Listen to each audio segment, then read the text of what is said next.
phoning her friend Ralph about an application to the local council for money for their drama club. First, you have some time to look at questions 1 to 3.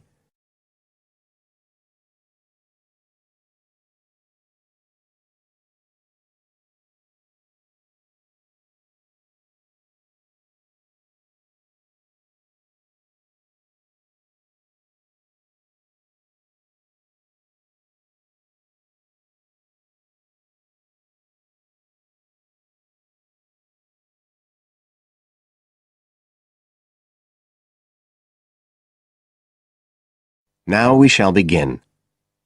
You should answer the questions as you listen, because you will not hear the recording a second time.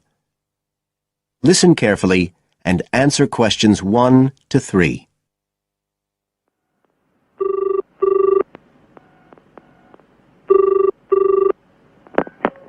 Hello? Ralph, it's Paula. Hi. You know I told you we could apply to the local council for money for our drama club? I've got the application form here, but we need to get it back to them by the end of the week. I could send it on to you. You really ought to fill it in as president of the club, but I don't know if it'll get to you in time. Well, you're the secretary, so I expect it's okay if you fill it in. Yeah, but I'd really like to check it together. Right, that's fine. Like, the first part asks for the main contact person. Can I put you there? Sure. Right, so that's Ralph Pearson. Oh, and then I need your contact address. So that's 203 South Road, isn't it? No, 2:30. Oh, sorry, I always get that wrong. Then it's Drayton. Oh, do you think they need a postcode? Better put it, it's DR6 8AB. Okay. Telephone number. That's 01453 586 098, isn't it? Yes. Right. Now, in the next part of the form, I have to give information about our group. So, name of group, that's easy. We're the Community Youth Theatre Group. But then I have to describe it. So, what sort of information do you think they want? Well, they need to know we're amateurs, not professional actors. And how many members we've got. What's that at present, 20? 18. And should we put in the age range? That's 13 to 22. No, I don't think we need to. But we'd better put a bit about what we actually do. Something like members take part in drama activities. Activities and workshops? Okay. Right. That's all for that section, I think. You now have some time to look at questions 4 to 10.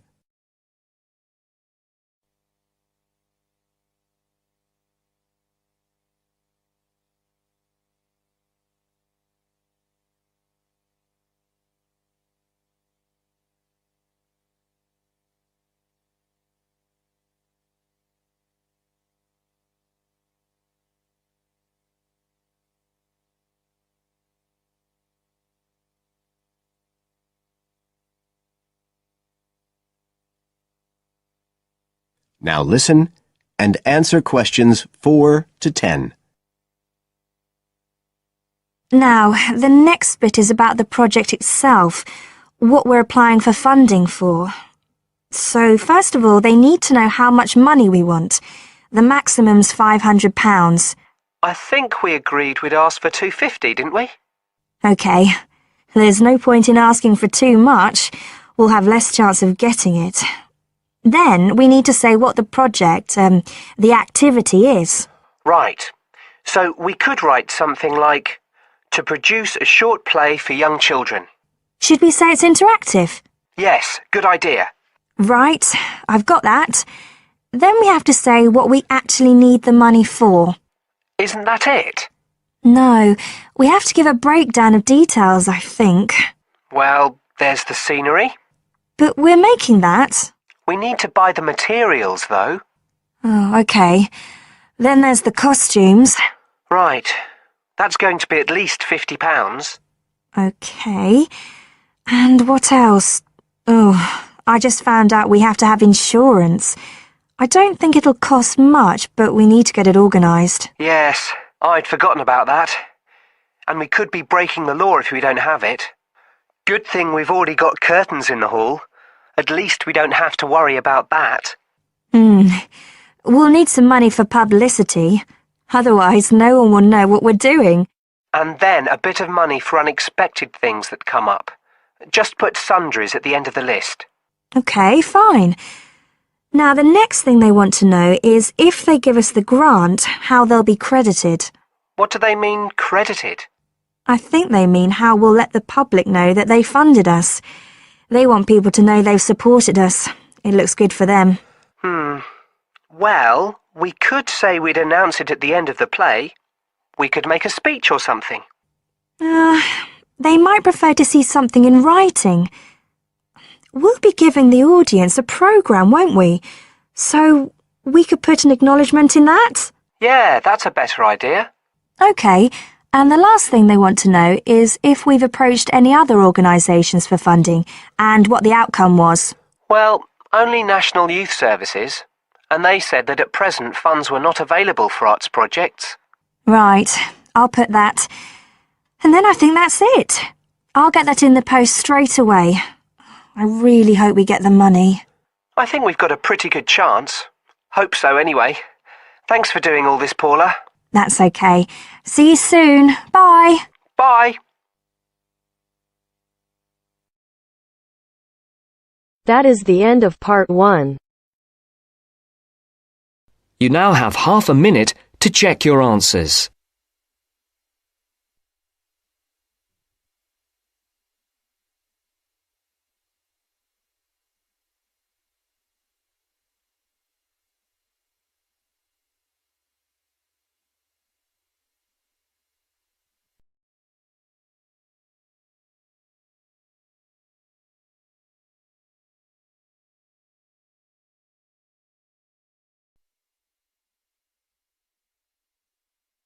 Now turns to part 2. Part 2. First, you have some time to look at questions 11 to 17.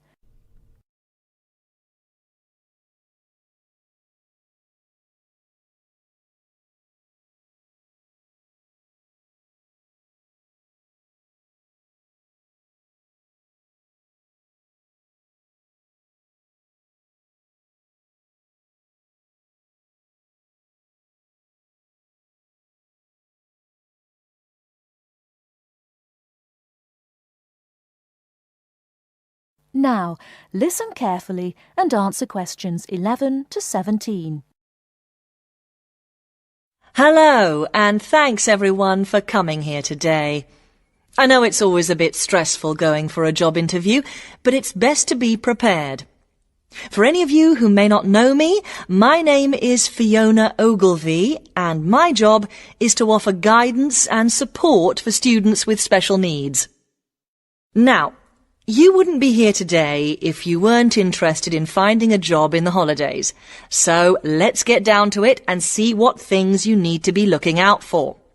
Most of you, I hope, will be applying for jobs with the companies that have been recommended by the university. The reason for this is that we here at the university already know these companies and have established good working relationships with them. I've also been to visit all of them and checked out the facilities they have to offer. You really need to make informed choices when you're looking for a job and make sure you know before you even get to the interview stage that your needs will be met. But I know that some of you are applying for jobs independently and have looked at companies outside the university recommended list. So for you, it's best to plan ahead and be aware of what it is you may need while you're working. Things that you need to check when you go for an interview are there enough toilet facilities and are these easily accessible? Also, you want to check that all the public areas inside the building are barrier-free, so you can get direct access to these public spaces whenever you need to. And ask about ramps into the building, so you know how many there are and where they are located.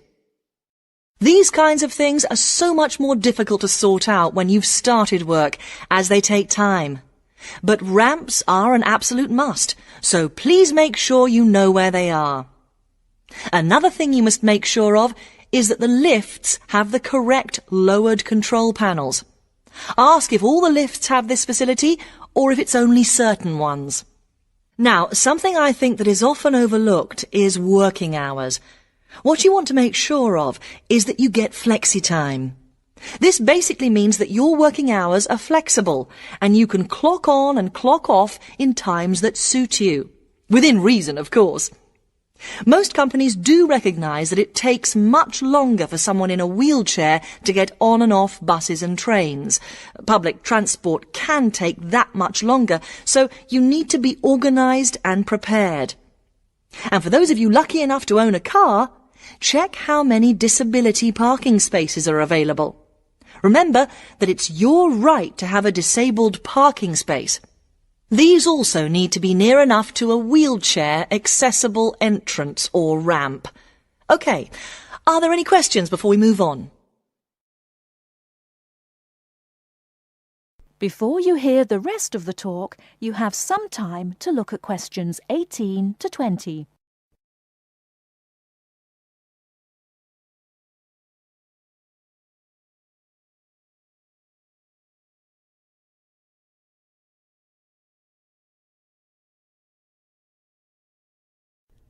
Now listen and answer questions 18 to 20. Right, let's move on then. Now I want to talk you through the series of visits to companies which we've got planned for next week. On Monday morning, we will be visiting the Lowland Hotel. They have various summer jobs available, working as a receptionist or conference organiser in their busy conference centre, organising and setting up conferences. You need to be prepared for working in an office environment and spending quite a bit of time talking on the telephone. The bus leaves for the hotel at 9 a.m, so make sure you leave yourself plenty of time to get there. When you arrive at the hotel, please gather in the reception area and wait for someone to take you to your first session, which will be a talk. The talk at the hotel will begin at 10 a.m, and then there will be a short tour of the hotel. There will be a light lunch provided, which is usually salads and sandwiches. The next place we'll be visiting will be on Tuesday afternoon. We'll be going to visit a little local company that makes handmade paper and cards. For those of you studying art, this may be just what you're looking for. We'll be taken on a tour of the company which lasts 3 hours.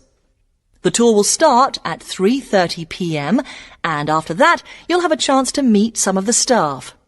Tea and coffee will also be provided.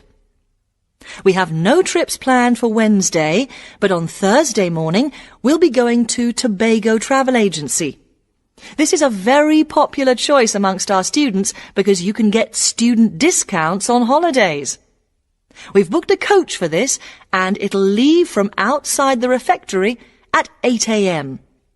You'll need to bring a packed lunch for this, so please don't forget. There is a little canteen where you can buy hot and cold food, but this is closed on Thursdays.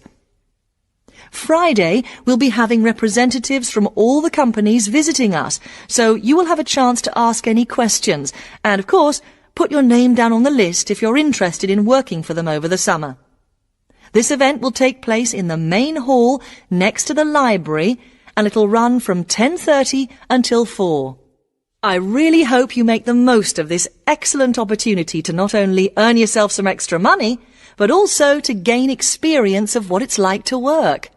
And if you'd like to find out more, then please ask some of the students who worked last year. They're all wearing green badges and will be happy to speak to you afterwards. That is the end of part 2. You now have half a minute to check your answers.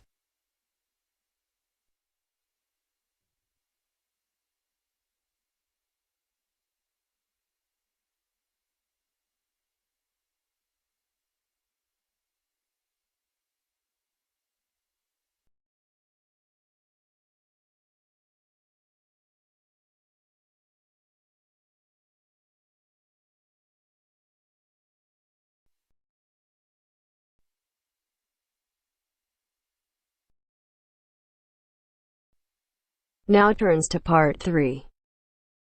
Part 3. You will hear a talk on ocean spills. As you listen to the talk, circle the appropriate letter for questions 21 to 23. First, look at questions 21 to 23.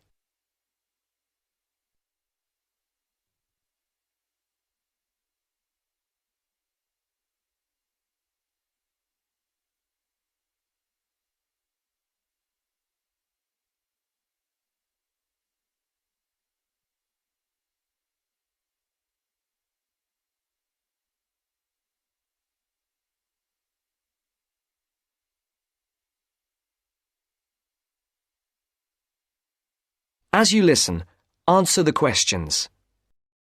Good morning, everyone. Today, I'll talk about unusual ocean spills that have occurred in the world's oceans. In November of 1992, people at beaches in Canada and Alaska noticed something strange. Blue turtles, red beavers, green frogs, and yellow ducks came bobbing toward them. They soon found out where the strange creatures were coming from. A ship from Hong Kong was on its way to Tacoma, Washington, when it was hit by a severe storm in the middle of the Pacific Ocean. During the storm, huge waves washed 12 containers overboard. Inside the containers were 29,000 plastic bath toys. One of the containers opened, and thousands of plastic bath toys spilled out and began to float across the Pacific Ocean. 10 months later, the first yellow ducks arrived on the North American shore. Beachcombers along the shore began to find the toys and reported them to local newspapers. But the people who were most excited by the plastic toys were the oceanographers. It gave them an opportunity to study ocean currents and winds. Before the conversation continues, look at questions 24 to 30.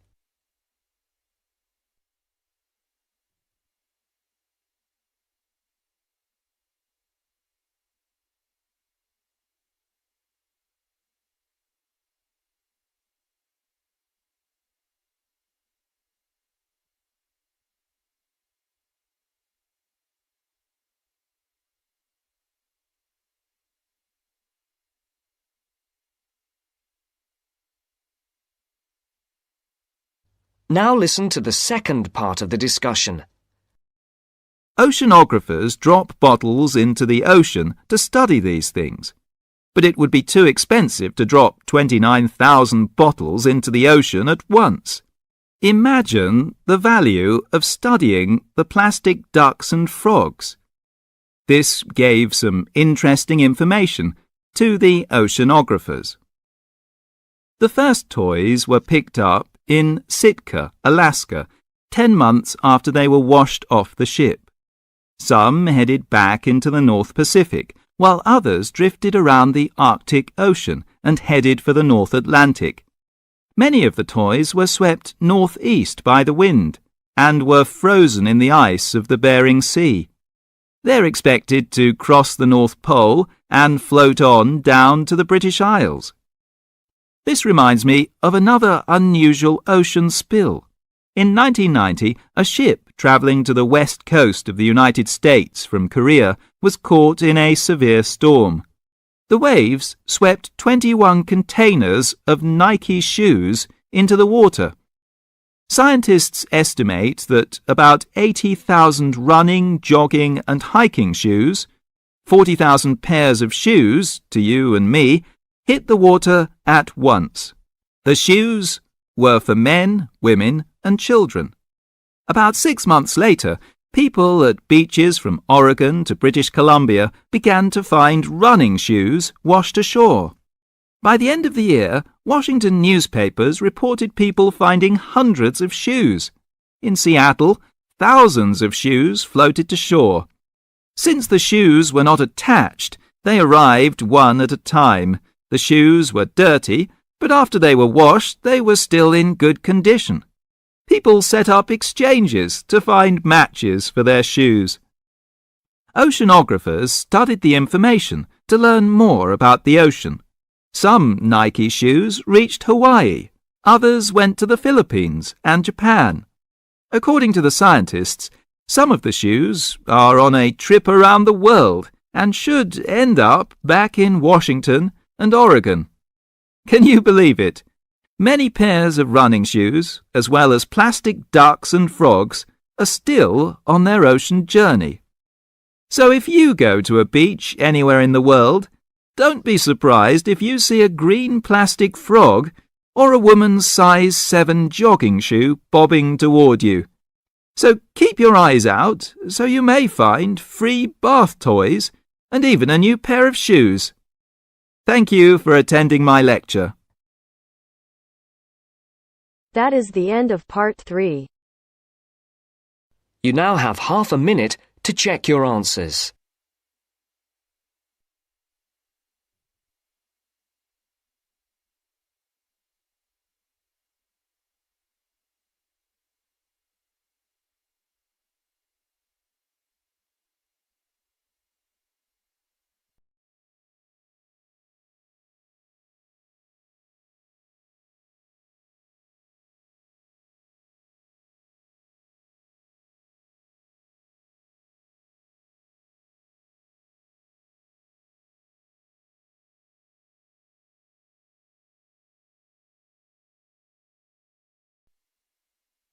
Now turns to part 4. Part 4. Now listen to the second part of the lecture. As you listen, complete the notes below. First, you have some time to look at questions 31 to 40.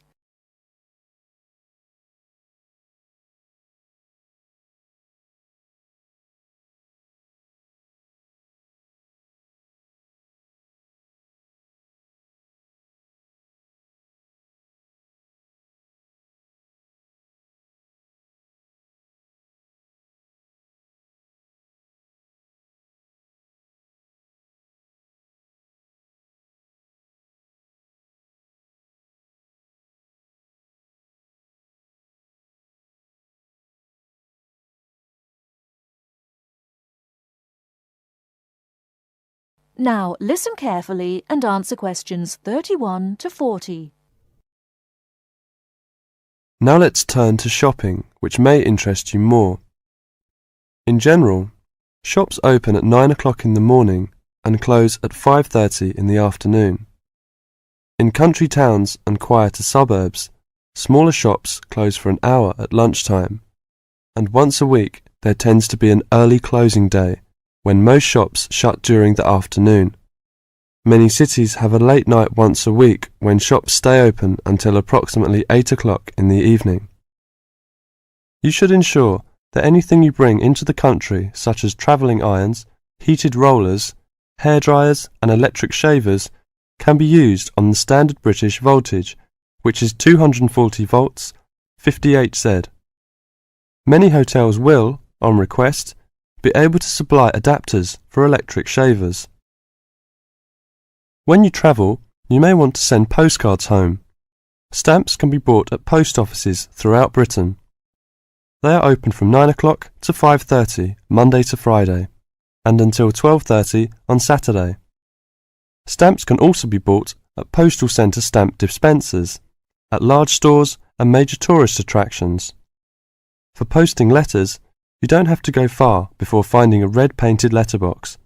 Alternatively, use the letterboxes at post offices. You may ask how much to tip in hotels and how much it is for a taxi. There are no fixed rules on tariffs about this, and the following is intended only as a guide to customary practice. Most hotel bills include a service charge, usually 10 to 12%, but in some larger hotels, 15%. Where a service charge is not included, it is customary to divide 10 to 15% of the bill among the staff who have given good service. In restaurants, if a service charge is not included in the bill, then 10 to 15% is usually left for the waiter. For porters, we usually give 30p to 50p per suitcase. For taxis, 10 to 15% of the fare. Hairdressers £2 according to how much work they have done, plus 50p to the assistant who washed your hair. If you drive in Britain, you should remember to drive on the left and overtake on the right. The wearing of seatbelts is compulsory for the driver and front seat passengers. Now let's talk about full details of Britain's road regulations. A copy of the Highway Code can be obtained from offices of the Automobile Association, AA, or Royal Automobile Club, RAC, at most ports of entry. These two motoring organisations can also provide plenty of helpful information to all motorists. Contact AA. Telephone is 01 854 7373, 24-hour service. RAC telephone is 0304 204 256, 24-hour service. For something more serious, telephone operators will give you the telephone number and address of a local doctor's surgery. Alternatively, you can go to the casualty department of any general hospital or, in the case of severe emergency, dial 999. 999 is free. Remember, unless you belong to a European Community country or one with which the UK has reciprocal health arrangements, you will be charged for the full cost of medical treatment in Britain, except in the case of accidents or emergencies requiring outpatients treatment only. It would therefore be wise to take out full medical insurance before leaving home. That is the end of part 4. You now have half a minute to check your answers.